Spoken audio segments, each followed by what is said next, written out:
Welcome to Donmar TV News Channel. Hindi pa rin nagpupunta sa tanggapan ng Commission on Elections si Senator Bongo para formal na i-withdraw ang kanyang kandidatura sa pagkapangulo sa 2022 elections. Sa isang panayam, sinabi ng senador na mayroon pa siya hanggang May 9 para mag-withdraw, kaya ang mas tinutukan niya sa ngayon ay ang pagpapaunawa sa kanyang mga supporters bakit kailangan niyang isakripisyo ang kanyang kandidatura para kay Pangulong Duterte at sa kanyang pamilya. Muli rin itong nakiusap sa kanyang mga supporters na wag na magpunta sa labas ng tanggapan ng COMELEC upang abangan siya at kumbinsihin na magbago ng desisyon. Sa ngayon, abala rin ng senador sa pagpapatuloy ng kanyang mga programa sa pagtulong sa mga nangangailangan. Nang tanungin kung may napili na ba si Pangulong Rodrigo Duterte na i-endorso para sa 2022 elections, basean niya sa kanilang huling pag-uusap, wala pa itong napipili. Handaan niya siyang maghintay kung sino ang i-endorso ng Pangulo at kanya rin itong susuportahan.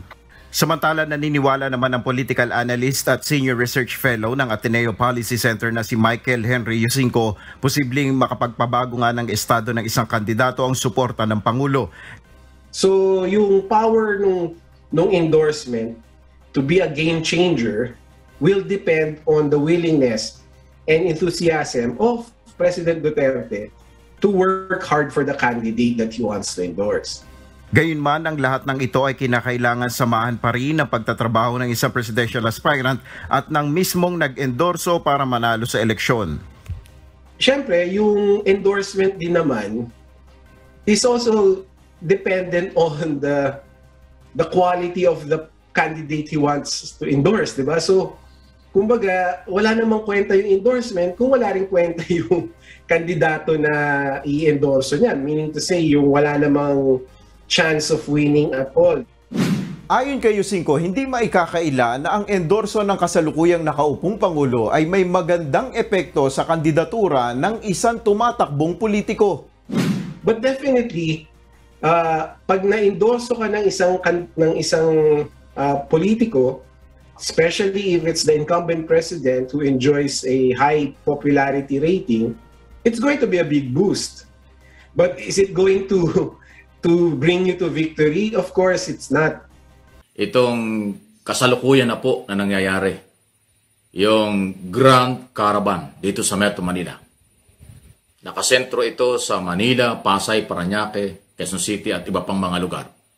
Grand Caravan or salubungan sa mga supporters ni Bongbong Marcos at Sara Duterte. Mamaya ipaliwanag natin ang mga detalye niyan. Isa rin sa ating pag-usapan ngayon ay itong, hindi ko alam kung ano yung masasabi rito, kung matutuwa kayo or maiinis kayo. Kasi may mga kalaban sa politika ng kampo ni Marcos ang nagsasabing binabayaran daw, may pera daw na involved sa mga motorcade at rally. At ang pinanggagalingan nito ay galing sa mga kalaban ng BBM Sara tandem. So lahat yan papaliwanag po natin. Una, itong pag-usapan natin, ito nga pong salubungan na nangyayari ngayon. Madaling araw pa lang po nagsimula na dito sa Metro Manila. Yung iba galing talaga ng mga probinsya. Kaya nga ito yung North at South, kung saan-saan ang galing po ito mga followers, supporters ng Marcos, Sara tandem. Ito ho'y bahagi ng pagpapakita at ng pwersa at paghahanda para sa ating nalalapit na eleksyon sa Mayo ng 2022. Ginawa nila ngayon dahil Sunday para hindi makaistorbo sa traffic ng ating mga kabayang hindi kasali o sumasali dyan po sa motorcade at rallying ito. So, Grand Caravan. Ibig sabihin, malaking caravan ito sa Metro Manila. Kaya nga po madaling araw pa lang ay nandyan na kung saan-saan lugar. Kaya ko ito tinatalakay, para yung mga wala pong kinalaman or hindi kasali o ayaw sumali. So, hindi na po kayo maipit ng traffic doon sa mga lugar na pwedeng pupuntahan. So, ang City of Manila, ang Parañaque at Pasay, yan po yung magiging sentro at manggagaling ito sa National Capital Region. Okay? Luneta, PICC at Mall of Asia. Yan po yung mga target nilang puntahan. Okay? Kaya yung may mga lakad sa area niyan, ngayon pa lang po ay sinasabi ko na. Kaya medyo nga maaga na tayo ay nag-upload ngayon at tanalakay natin ito para makarating po sa inyo. Alam ko pagka Sunday ay maraming nagmomoling or namamasyal kung saan-saan kasi pwede naman tayong lumabas kahit na limitado pa rin ang pagpunta kung saan-saan dahil sa COVID-19. Pero mahalaga pong alam niyo itong mga nangyayari. Ang motorcade na ito na ginagawa sa lubungan, okay, ng BBM supporters, SARA supporters dito nga po sa National Capital Region. Namumula ang Metro Manila. Namumula naman ang National Capital Region.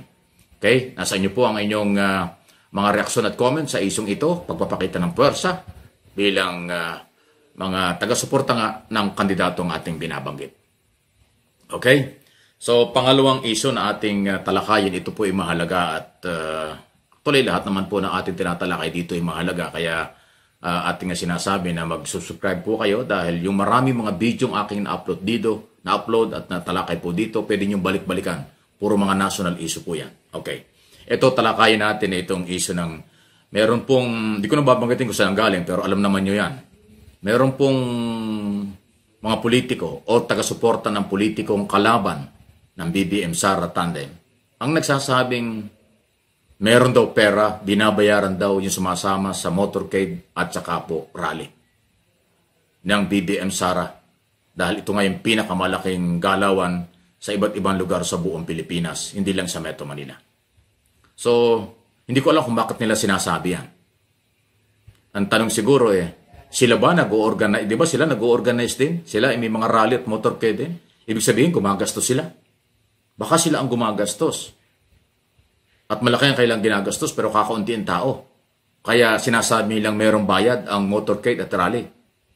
Pero sa halip na kailang aminin sa kailang galawan, sa kailang sinusuportahang kandidato, aba ibinabato sa BBM Sara Duterte. Ito ro yung nagbabayad, ito ro yung may bayad. So diba hindi parehas, hindi makatarungan. Kayo, naniniwala ba kayo doon? Kasi naniniwala ko na walang perang involved o hindi binabayaran yung mga sumasama sa rally ng BBM, Sara at motorcade. Pero itong kampo ng oposisyon o kalaban ni Marcos, ang nagsasabing meron daw pera. Kaya nga ang tanong ko siguro sila yung gumagastos sa kailang motorcade at rally. Kaya ang kailang basyan, meron silang binabayaran o may bayad yung kailang rally. Pero bakit nila pinapasa sa BBM supporters? Masakit yan sa mga Marcos supporters, Marcos loyalists. Kasi karamihan dyan, volunteer talaga. Gumagastos, dadala ng sariling pagkain. Ang alam kong libre lang dyan, siguro yung damit. Kasi meron pinamimigay na t-shirt. Binabato nga ng kandidato sa audience, di ba? Yun lang siguro. So, kasi yung mga pagsasabi po ng ganito, na may bayad, may pera, yan po'y paninira. Pangalawa, hindi po maganda yan. Para bang ang pinapalabas nila, ang mga Pilipino ay bayaran. Pinapalabas nila, ang mga Pilipino walang sariling galaw. Pinapalabas nila ang mga Pilipino nabubuhay sa ganong hanap buhay, nababayaran ng politiko para sumama sa motorcade rally. Di ba napakasama? Hindi po maganda. Kaya sana yung pong mga kalaban ni Marcos at ni Sara, huwag na kayong magsalita ng mga ganyan. Dahil kayo gumagastos din Kayo naman talaga ang gumagastos, di ba? Hindi nga lang yung mapantayan yung dami ng supporters ninyo kumpara sa supporters ni Marcos at Sara. Kaya yung inyong paghihirap at inyong sakit ng ulo, pag-uorganisa at pag-rally ninyo, pinapasa nyo at sinisiraan nyo yung supporters ni Marcos. Dahil hindi kayo makapag-organisa ng ganong karaming tao. Ganon ba yun? Wala ako ibang nakikitang dahilan kasi. Kung bakit pinalulutang ng mga kalaban ni Marcos at Sara na mayroong pera ang mga rally at motorcade. Kung ginagawa nila yon, bakit nila pagbibintangan yung kabila? Ito sa kabila, voluntary. Yung kabila ay talagang matagal na naghihintay sila at magkakataon maibalik ang mga Marcos sa posisyon. So yun po yung nangyayari. Hindi ito maganda dahil ito ay maaaring pagpapakita ng hindi lang paninira, kung hindi kawalan ng respeto sa mga supporters. Irespeto po natin ang supporters ng mga kandidato. Huwag yung pagbintangan at sabihing bayaran.